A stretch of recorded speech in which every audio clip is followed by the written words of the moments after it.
Quelles sont les idées clés à retenir de cette phase du lundi? Vous devez commencer par la fin. C'est comme ça qu'on appelle start with the end. Vous devez donc penser quel est l'objectif long terme. Ça, c'était ce qu'on a fait au début de la journée. Vous devez aussi prendre en compte que tout le monde ne sait pas tout.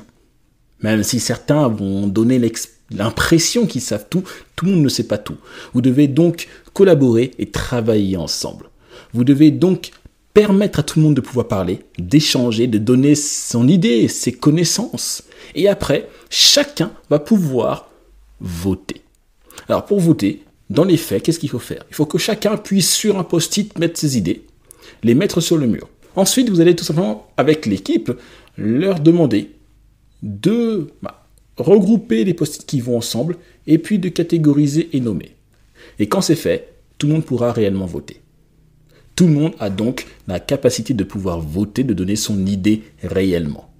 C'est très important ça, parce que si les gens se sentent pas libres de donner leur idée, votre design sprint n'aura aucune chance d'aboutir.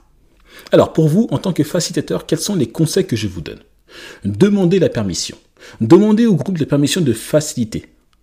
Expliquez-leur que vous allez essayer de faire bouger les choses, ce qui rendra le sprint plus efficace et plus vivant pour tout le monde. ABC. Capturez toujours. Synthétisez la discussion de l'équipe en notes sur le tableau blanc. Improvisez au besoin. Continuez à demander comment dois-je capturer cette idée. L'objectif est de conserver, d'archiver tout ce que vous allez voir, tout ce qui a été dit, tout ce qui a été noté. Ensuite, n'hésitez surtout pas à faire le naïf. Posez des questions évidentes. Demandez pourquoi. Pourquoi cette idée? Pourquoi cette notion? Pourquoi cet exemple? Pourquoi ci? Pourquoi ça? Posez des questions pour que les gens puissent tout simplement développer leur idée et être le plus concret, le plus précis possible. Prenez soin des humains. Gardez votre équipe énergique. Pour ça, faites des pauses toutes les 60 à 90 minutes. Rappelez aux gens de grignoter et de manger léger au déjeuner. Décidez et passez à autre chose. Si jamais vous voyez que des décisions sont lentes à prendre, malheureusement, vous allez devoir dire on avance. On avance. Parce que des décisions qui sont trop lentes à prendre, ou des gens qui sont trop lents à expliquer leurs idées, malheureusement, ça sape l'énergie. Donc, il faut aussi apprendre des fois à être un peu... on passe à la suite, ok? On reviendra sur ça de plus tard si nécessaire, mais on passe à la suite. On ne peut pas perdre du temps et trop de temps sur ça. Si c'est trop compliqué à expliquer, ça veut dire que ce sera trop compliqué à mettre en place réellement.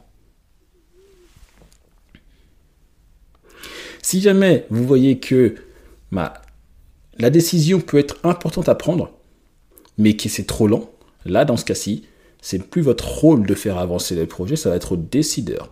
Demandez-lui de prendre une décision.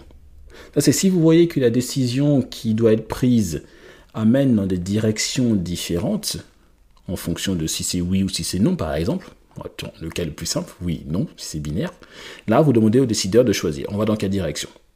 Si par contre, c'est juste que quelqu'un ou une étape est trop lente, parce que les gens prennent trop de temps, ce sera à vous de le faire. Vous voyez l'échange qu'il peut y avoir entre le décideur et vous? C'est très important. Bravo.